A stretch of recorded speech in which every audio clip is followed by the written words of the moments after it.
Hoje eu quero conversar com vocês sobre um assunto bastante delicado.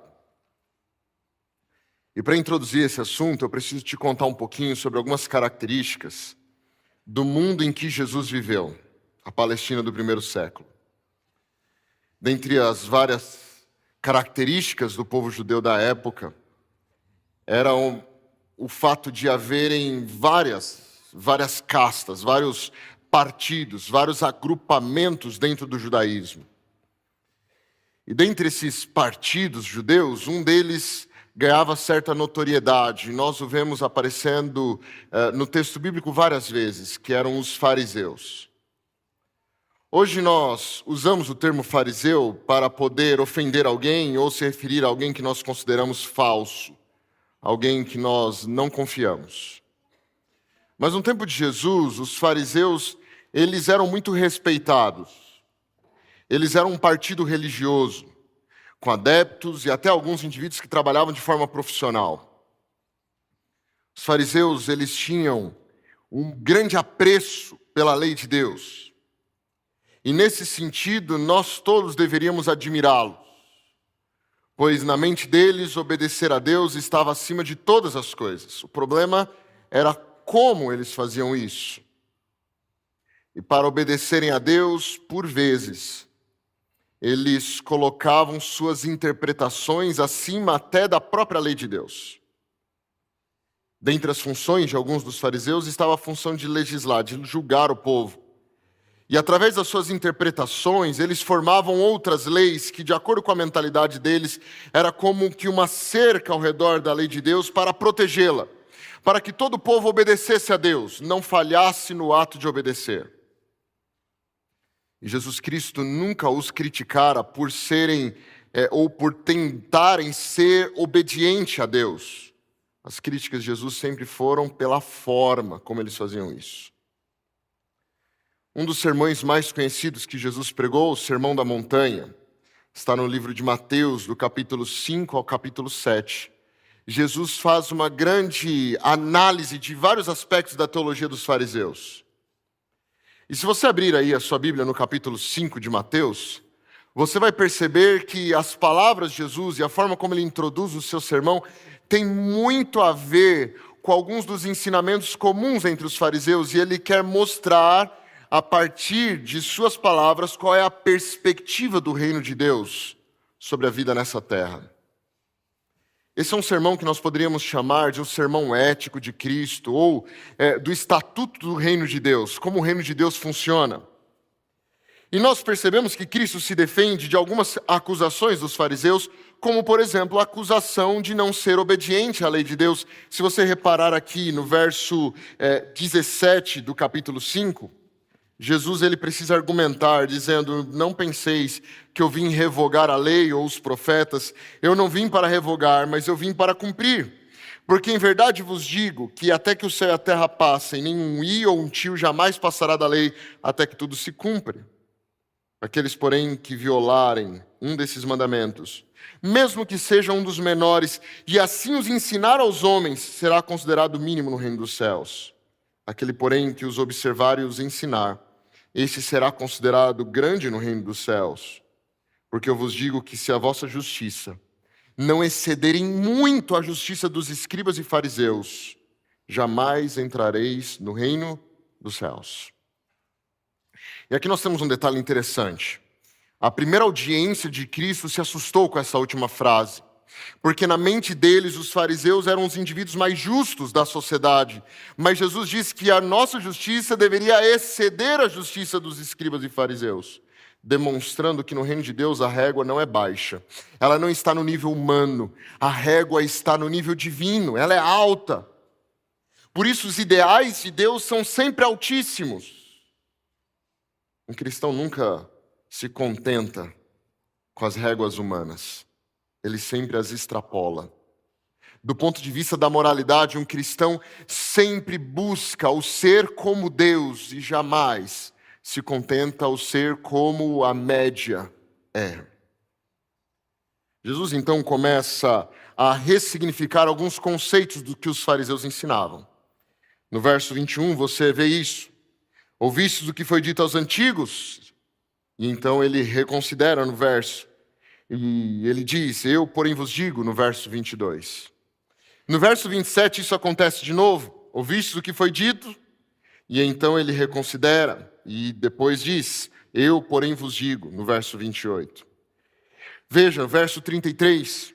Ouvistes o que foi dito aos antigos? No verso 34, eu, porém, vos digo. E ele vai fazendo isso, porque seu objetivo é ressignificar alguns dos ensinamentos dos fariseus. E dentre os ensinamentos dos fariseus que mais incomodavam Jesus, estava uma interpretação de Levítico 18, verso 19, que é aquele mandamento dado por Deus, amarás ao teu próximo como a ti mesmo. Os fariseus montavam toda uma discussão sobre quem é o próximo, e em cima dessa discussão eles chegavam à seguinte conclusão: eu devo amar o meu próximo. E quem é o meu próximo? O meu próximo é alguém muito parecido comigo. O meu próximo é quem tem as mesmas crenças que eu, mesma ascensão sanguínea que eu, é alguém que acredita nos mesmos valores políticos que eu acredito, é alguém que tem as mesmas remunerações que eu tenho, a mesma formação acadêmica que eu tenho, a mesma cor de pele que eu tenho, ou seja, o meu próximo sou eu mesmo, projetado no outro. Quem é igual a mim, esse é o meu próximo, eu amo, mas quem é diferente de mim é meu inimigo, então eu posso até odiá-lo.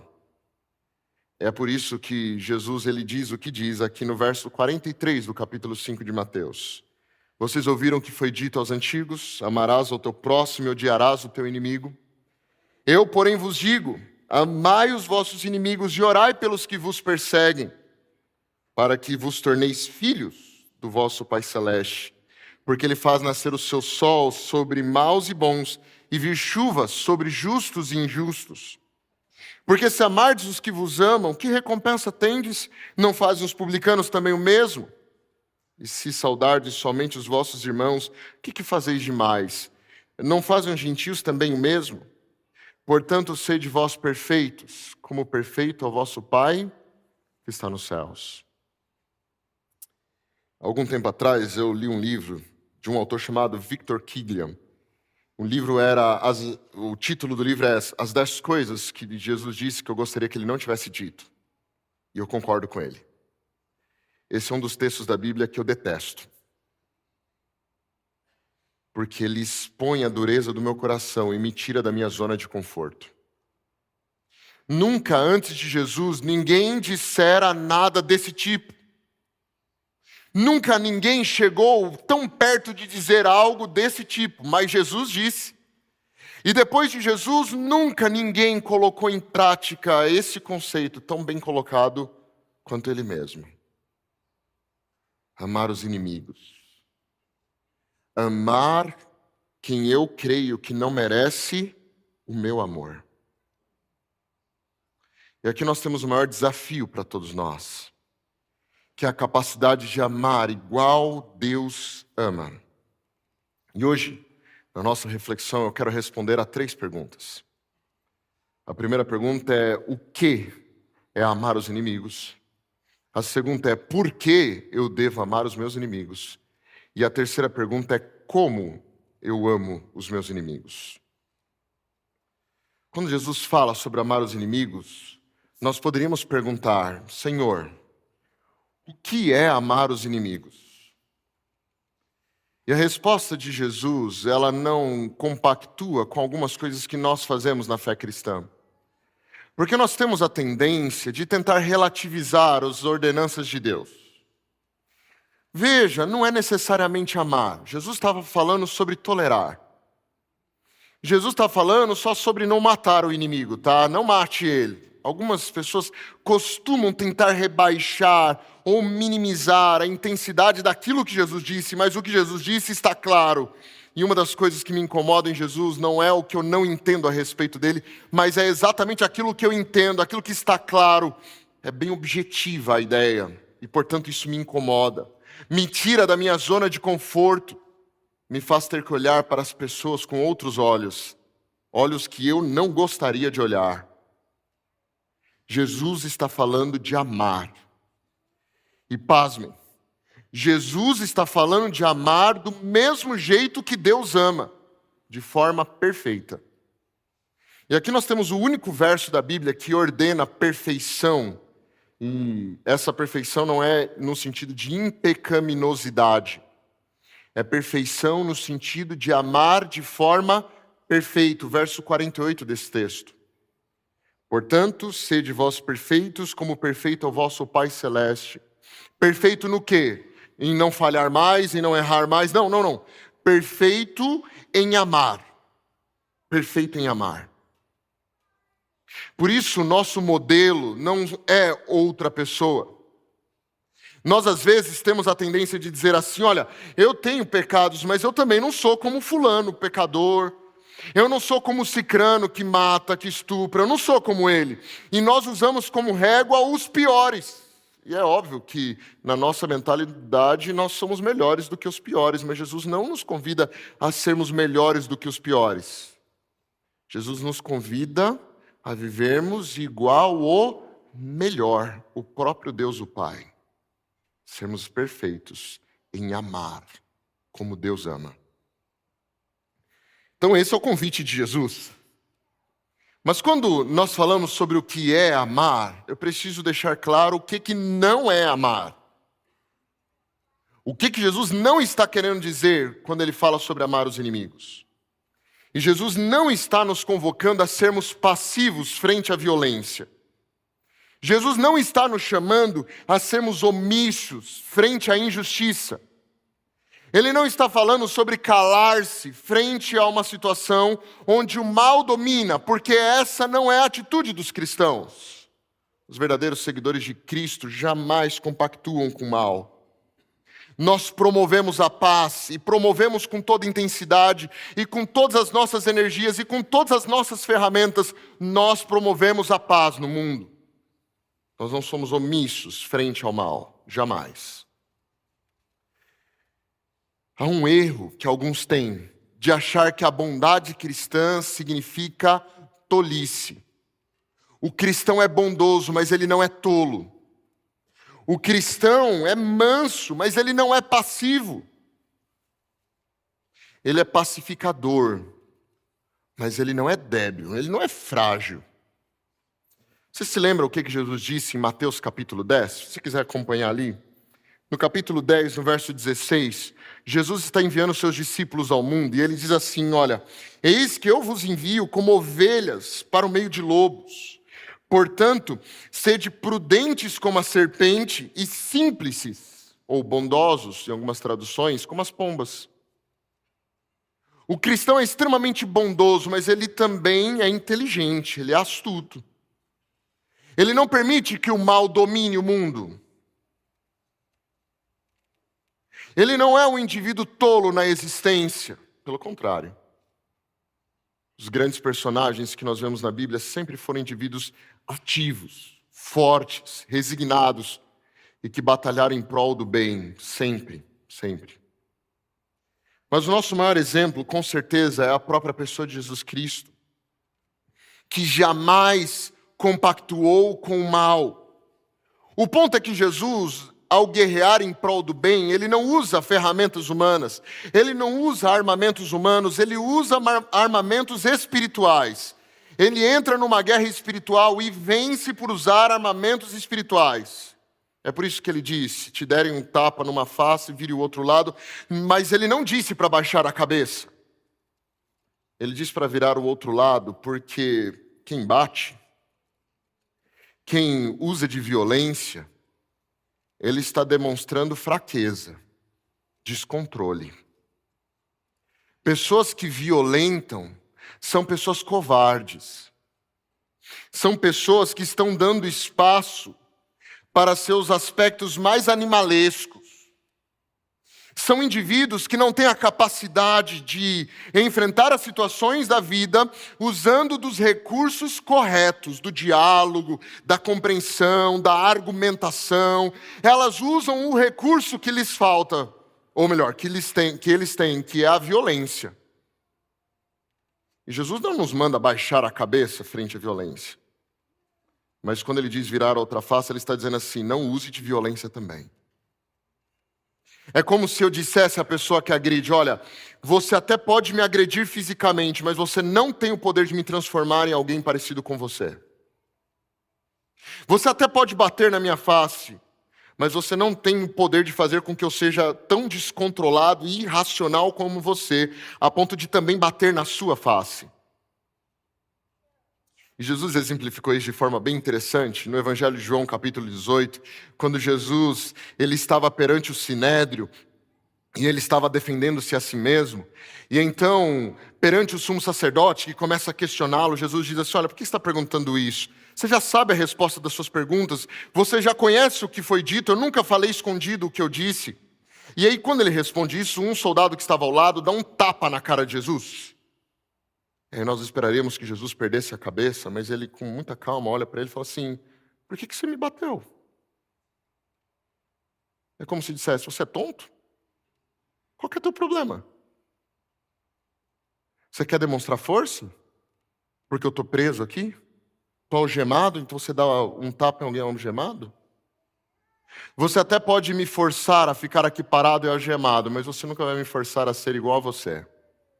Eu nunca vou rebaixar-me ao seu nível.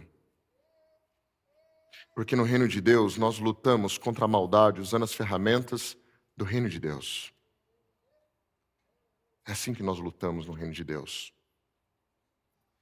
Bem, o fato é que Jesus nos convida a amarmos o inimigo. Porque quando nós amamos o inimigo, nós oferecemos a ele algo que ele não é capaz de nos oferecer. Nós deixamos bem claro como as coisas funcionam no reino de Deus.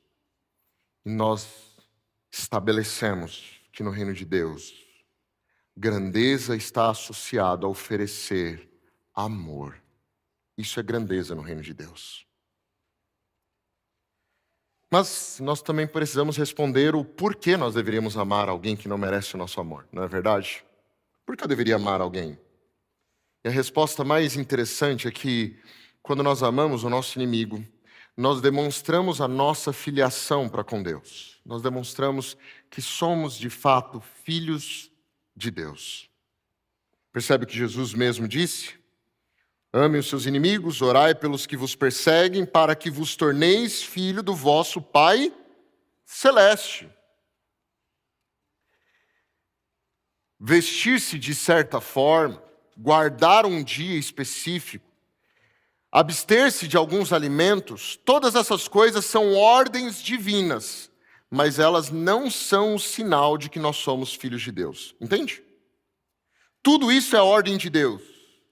Tudo isso é legítimo. E bem faríamos nós se vivenciarmos a ética do reino de Deus. Mas não são essas coisas que nos caracterizam como filhos de Deus. Se você for comigo ao Evangelho de João, você vai reparar lá no capítulo 1 do Evangelho de João, que João ele está descrevendo uma característica daqueles que se encontram com Cristo. E a partir do verso 11 do capítulo 1, ele diz assim, que Jesus veio para os que eram seus, e os seus não o receberam. Mas a todos quantos os receberam, deu-lhes o poder de serem feitos filhos de Deus, a saber, os que creem em seu nome, os quais não nasceram nem do sangue, nem da vontade da carne, nem da vontade do homem, mas de Deus. Isso quer dizer que todos aqueles que recebem a Cristo são agora, de fato, feitos filhos de Deus. Sem Cristo, todos nós somos criaturas de Deus, mas é a partir do momento que nós o recebemos em nossa vida que nós somos feitos, de fato, filhos de Deus. E não filhos da carne ou do sangue, mas sim filhos pela ação do Espírito Santo de Deus. Em João 3, o próprio Jesus diz que é necessário que nasçamos de novo para sermos de fato nascidos de Deus. Perceba que detalhe interessante. O que nos caracteriza como filhos de Deus, o que caracteriza esse novo nascimento é a capacidade de amar como Deus ama, porque nós não nascemos aptos a amar dessa forma. Nós só somos aptos a amar assim quando nós nascemos em Cristo e de fato nos tornamos filhos de Deus. Então por que eu devo amar o meu inimigo? Para que eu me torne de fato um filho de Deus. É assim que as pessoas vão olhar para mim e perceber que eu sou filho de Deus, porque eu amo como um filho de Deus ama. Eu amo igual Deus ama. E o meu amor é tão grande, tão abrangente, tão sem restrição, que eu sou capaz de amar quem não merece ser amado. Só que o ponto é que a razão de amarmos não é só para sermos filhos de Deus. É para que também vivamos o extraordinário de Deus. Amar apenas aqueles que nos amam e odiar aqueles que não nos amam é muito ordinário, é muito humano, é muito comum. O próprio Jesus diz aqui no verso 46 que se nós amarmos apenas aqueles que nos amam, que recompensa nós temos? Os publicanos não fazem o mesmo? E se nós saudarmos apenas aqueles que nos estendem a mão, o que estamos fazendo demais? Os gentios fazem a mesma coisa. E os publicanos, cobradores de impostos, eram odiados pelos judeus e os gentios, os estrangeiros, também, pelas suas razões. O que basicamente Jesus está dizendo assim, olha, se você só ama quem ama você e odeia quem você recebe ódio, você não é melhor do que os piores, porque até os piores fazem isso. Você não é melhor do que os piores. Na nossa cultura seria a mesma coisa dizer que se você só ama quem te ama e odeia quem não te ama, você não é melhor do que os piores, você não é melhor que um corrupto, você não é melhor que um assassino, você não é melhor do que ninguém. Você está vivendo no nível ordinário do ser humano. É normal, é ordinário, é comum ao ser humano viver assim, mas você quer viver o extraordinário de Deus? Ame de um jeito que seres humanos não amam. Ame os seus inimigos. Que desafio, que desafio. É nessa hora que você olha e diz assim, pastor, tudo bem, eu até posso me propor a amar assim, mas a pergunta é, como que eu faço isso? Como que eu amo desse jeito? Como que eu ofereço amor para quem não merece o meu amor? E aqui nós entramos na jornada mais desafiadora da vida de qualquer cristão. Essa não é uma simples resposta. E nós precisaríamos passar longas horas refletindo na palavra de Deus para encontrar uma série de soluções, porque o coração do humano é complexo e alguns ferimentos são tão profundos que nós chegamos a ter a sensação de que isso é impossível. Mas eu gostaria de pontuar 3 coisas que poderiam nos ajudar a amar quem não merece ser amado por nós. E a primeira delas é que nós precisávamos desenvolver uma vida de oração, inclusive para quem não merece a nossa oração. Ore por aqueles que te feriram. Porque na oração nós começamos a olhar as pessoas da perspectiva de Deus. Porque enquanto eu estou orando por você, eu percebo que eu sou tão pecador quanto você.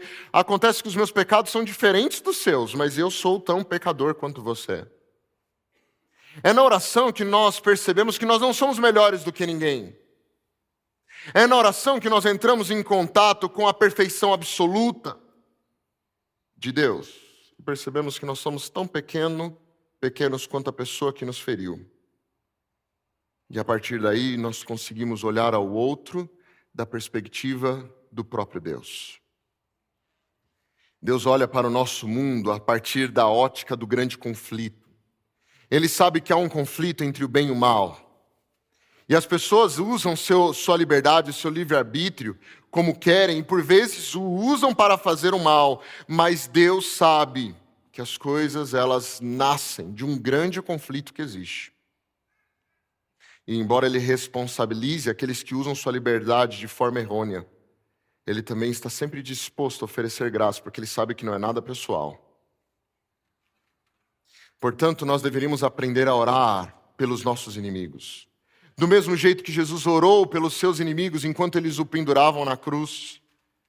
Eu gosto de uma frase de John Stott, quando ele diz assim, que se nem a cruel tortura da cruz pôde silenciar as orações do nosso Senhor por aqueles que o feriam e o prendiam. Que orgulho, que preconceito, que indolência poderia justificar o nosso silêncio. Então, por favor, ore pelas pessoas que te feriram. A segunda coisa que nós precisamos aprender a fazer é perdoar. Eu detesto essa missão de ter que perdoar algumas pessoas. Só que quando nós perdoamos, nós vivenciamos um processo de cura que restaura a minha vida. Pode ser que a pessoa perdoada nem perceba o tamanho da graça recebida, mas restaura a minha existência, antes de mais nada. Nossa missão é oferecer perdão. Mas é óbvio que a pessoa que recebe perdão não merece ser perdoada, porque se ela merecesse alguma coisa, você não precisava oferecer perdão. É óbvio, e por isso nós perdoamos, não por conta de algo que a pessoa fez para conosco, mas porque Deus nos perdoa de antemão. Nós perdoamos porque nós recebemos um perdão imerecido da parte de Deus, o Pai, e por essa razão nós perdoamos aquele que está ao nosso redor. É por isso que nós perdoamos. E mais do que isso, nós precisaríamos viver um processo de amadurecimento. Por quê? Porque uma das poucas certezas que nós temos na vida é que as pessoas vão errar para conosco. E por isso nós deveríamos estar dispostos a perdoar mesmo antes das pessoas errarem para conosco. Eu até acho engraçado quando algumas pessoas se surpreendem com o erro de outro ser humano, sabe? Por que você está surpreso? Você resolveu se relacionar com os seres humanos? É óbvio que as pessoas vão errar com você e você vai errar com as pessoas, isso é óbvio. Se houver aqui alguém que está começando um relacionamento, um namoro, um noivado, pretende se casar, eu quero te alertar sobre uma coisa. Você precisa aprender a perdoar de verdade. E não se surpreenda se você for ferido, porque seres humanos, pecadores como são, ferem. Isso não é novidade. Novidade é quando os seres humanos acertam. Isso é novidade. Significa que o Espírito Santo de Deus está trabalhando. Então já esteja com o seu coração predisposto a perdoar, aberto para perdoar. Eu acredito que é necessário, quando nós falamos de perdão, ressaltar três mitos que existem no mundo a respeito do perdão. O primeiro mito, a primeira mentira que nos contam sobre o perdão é que perdoar é esquecer. Já ouviram essa? Quem perdoa, esquece. Se você perdoou alguém e esqueceu do que a pessoa te fez, por favor, vá a um neurologista. Você está com alguns problemas. Nós não perdoamos para esquecer. E o pior de tudo é que essa crença de que perdoar é esquecer é baseada em alguns conceitos bíblicos de que Deus se esquece dos nossos pecados, que é uma forma antropomórfica de dizer que Deus ele para de levar em consideração as nossas faltas. Ele não atribui culpa depois de nos perdoar. Mas não que Deus esquece no sentido de não ter mais memória. Nós vamos continuar nos lembrando. E talvez a melhor relação que nós poderíamos fazer com perdão não seja a ideia de esquecer, mas sim a ideia de curar. Porque quando nos ferem na alma, nós precisamos aprender a curar o coração. É necessário uma cura do coração. E por mais que o ferimento tenha sido profundo, se ele passa por um processo de cura, a gente consegue continuar a vida, não conseguimos? Um ferimento físico. Nós cuidamos, nós zelamos, ele se cicatriza e fica apenas a memória, mas não mais a dor. Então perdoar não é esquecer, perdoar é curar. E aqui nós entramos num segundo ponto sobre o perdão, que é uma segunda mentira que nos contaram, que quando nós perdoamos, nós continuamos a conviver como se nada tivesse acontecido. Alguma coisa aconteceu. E nós voltamos a conviver quando possível, mas sempre tem um elefante branco na sala. Alguma coisa aconteceu. E em alguns casos, como em casos de violência e de abuso, perdoar definitivamente não significa voltar a conviver. Jamais. Porque se perdoar é um processo de cura, aquilo que causou a ferida precisa ser afastado.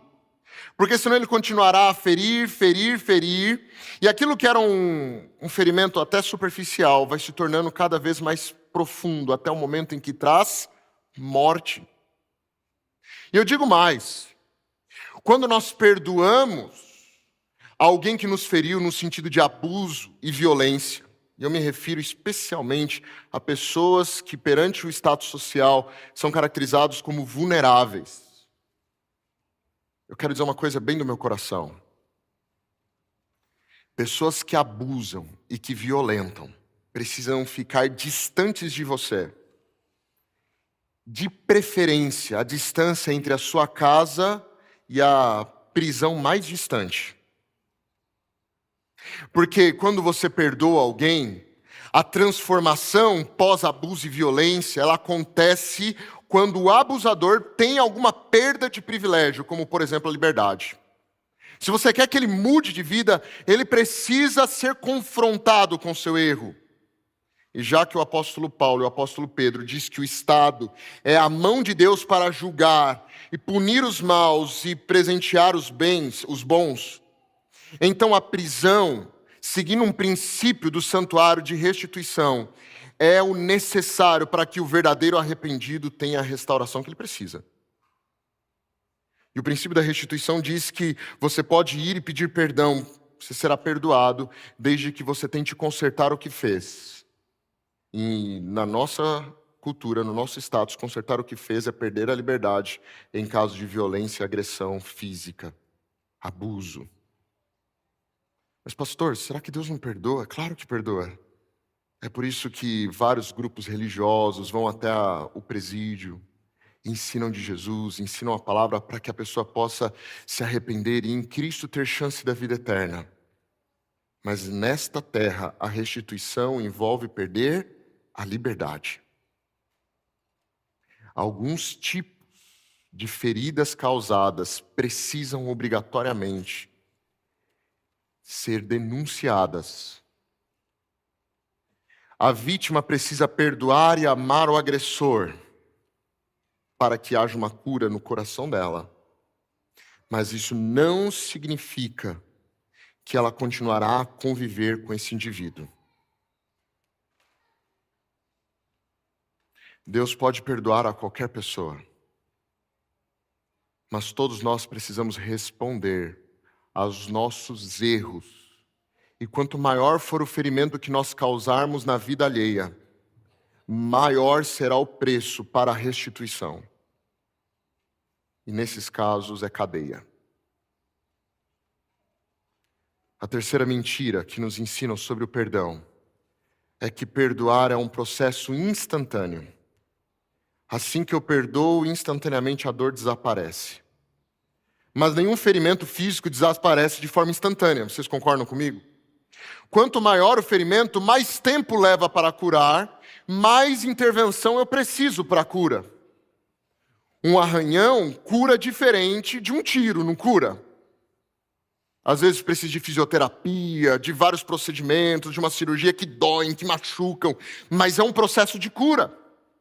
Então, quando nós nos propomos a perdoar o próximo num ferimento muito profundo, não espere instantaneidade, porque vai demorar um tempo e talvez você precise de ajuda para que essa cura aconteça.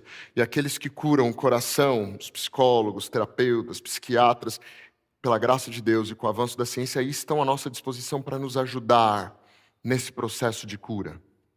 É preciso curar um coração que foi ferido, e isso às vezes demora anos e deixa sequelas. Mas não importa. Mesmo que a ferida tenha sido profunda, precisa haver cura. Não é porque não é instantâneo que eu não vou entrar no processo de cura, porque senão esse ferimento, sem ser tratado como deveria, sem entrar num processo de cura, sem começar um processo de perdão, vai se transformar na razão da minha morte. Da minha morte espiritual, da minha morte psicológica, da minha morte física. Mas por fim, a terceira e mais importante forma de conseguir perdoar e amar os inimigos é nos tornarmos uma nova pessoa. Na oração do Pai Nosso, Jesus nos ensina que nós precisamos perdoar assim como nós somos perdoados. Perdoa as nossas dívidas assim como perdoamos ao nosso devedor. E aí, quando nós olhamos para Deus e dizemos assim: Senhor, eu preciso ser perdoado por Ti, mas eu tenho dificuldades em perdoar o meu devedor. O que Deus nos diz? Filho, filha querido, nasça de novo. Porque com a natureza que nós nascemos de nossa mãe, nós não temos a capacidade de perdoar. É necessário que nós tenhamos uma nova natureza. É necessário que nós sejamos novas pessoas em Cristo. E Paulo chega a propor em 2 Coríntios que aquele que está em Cristo, nova criatura é, as coisas antigas já passaram. Por essa razão, para saber ou para ter condições de amar do jeito que Deus ama, não basta ter nascido nesse mundo, não basta ter natureza humana, é necessário ter natureza espiritual. É necessário ter uma nova natureza. É por isso que quando alguém diz assim, pastor, eu não tenho condições de perdoar, eu concordo com você, você realmente não tem condições para isso. Eu não tenho essa condição. Mas em Cristo Jesus nós recebemos nova vida. Em Cristo Jesus nós recebemos a oportunidade e a possibilidade de sermos novas pessoas. E termos a condição de amarmos como Jesus ama. Eu preciso fazer um apelo a vocês nesse dia, a você que nos acompanha pela internet. Jesus não nos colocou nessa terra para vivermos nossa vida munidos pelo ódio. Jesus não nos colocou nessa terra para vivermos a nossa existência inteira, baseados no rancor implantado no coração. E eu fico triste porque a vida de algumas pessoas é uma vida de amargura, é uma vida de tristeza. E é uma tristeza que existe porque essa pessoa nutre no coração algo que pode e que a está destruindo: o ódio e o rancor. É muito triste que no nosso mundo nós precisemos ter que perdoar. Porque nós gostaríamos de viver, e nós somos criados para isso, num mundo onde o pecado não existe, onde as relações seriam perfeitas, respeitosas e funcionais. É assim que nós sonhamos, e Cristo nos promete que um dia as coisas serão assim novamente no reino de Deus. Mas até lá, é impossível viver bem essa vida sem aprendermos a perdoar e amar como Jesus ama. E eu não estou sendo um indivíduo emocionado, falando de perdão como se isso fosse coisa fácil. Não estou. Porque eu sei que as feridas que nós carregamos em nossa vida são muito profundas.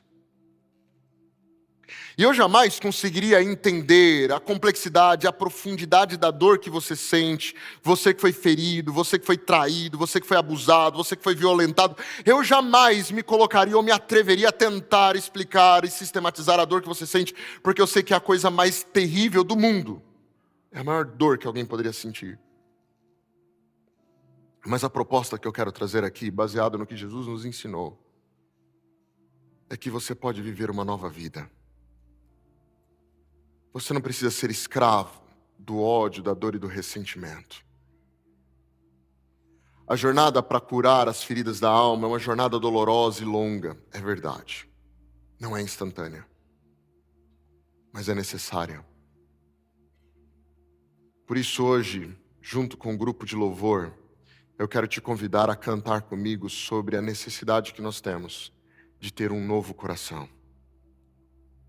E enquanto você canta, eu quero te convidar a orar a Deus e pedir: Senhor, dá-me um novo coração, um coração igual ao teu, um coração que é disposto a obedecer, um coração que é disposto a seguir todo o seu querer. Dá-me um coração, Senhor, um coração que não é igual ao meu, pecador, que só ama quem me ama, que só perdoa quem eu acho que merece. Porque desse jeito eu vou viver uma vida triste e infeliz. Mas se nós recebemos um novo coração, é bem provável que nossa vida será uma luz neste mundo, que já tem ódio e ressentimento suficiente. E como servos de Cristo, nós vamos iluminar o mundo com amor, com graça, com misericórdia, com justiça e com perdão. Você gostaria de cantar essa canção junto conosco? Assim que começarmos a cantar, você pode inclusive se colocar de pé e orar a Deus, pedindo a Ele um novo coração.